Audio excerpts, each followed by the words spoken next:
Hi, my name is Sam Charlie. I'm a real estate broker in the state of Texas.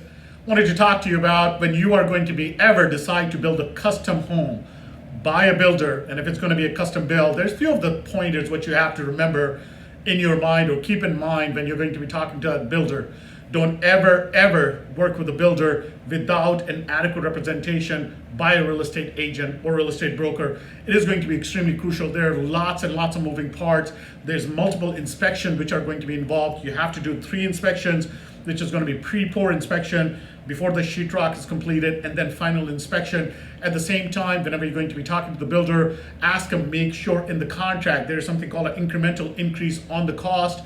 That if there is going to be, if they cannot get the material, or the material cost has gone up, they can only pass a certain percentage of cost to you instead of waiting till the last minute and then buying it, and then you actually end up eating 20 to 35% of it. So you have to watch out for that contract, especially with the COVID. A lot of situations have changed, and you have to be very careful. At the same time, beside COVID taken into consideration, there should be also a finishing date on that builder's contract. If you do not have that finishing date, or they're going to open it, let's say the home is going to be finished 6 months from now, try to put a 6 to 7 months basically closing date given the certain period of time. And we can understand can be COVID delays which are not in their control, but anything beside that, you want to put some kind of you can say either a fine or an incentive for them to finish that early. Now at the same time, whenever you're going to be shopping for the builder, this is for the custom homes, ask where they have built, go talk to the previous homeowners, ask, definitely don't hesitate to ask how many times the builder has been sued, or how many times the contracts have bust out, which has been very bad. What was the reason behind it?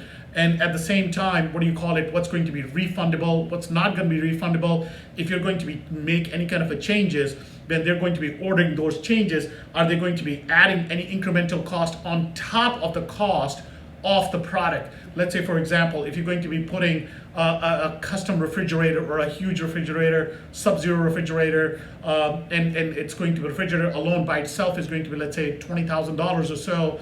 And are they going to be adding another 3% or another 5 or 10 or 15% on top of that? That incremental cost is going to add up, because that can literally go from a $20,000 refrigerator with a 20% builder cost, which is they have built in there. That's going to be extra $4,000 on top of that. So kind of keep that in mind. And I understand the builder has to do the custom build, has to be the cabinetry, which is going to be fixed up, and I get it. But that's the conversation you need to have before you decide or sign up with the builder. And how much is going to be also a non-refundable deposit. Every builder is going to be requiring some kind of a non-refundable deposit, but you have to realize that they have to meet certain criteria, and everything is disclosed. Disclose.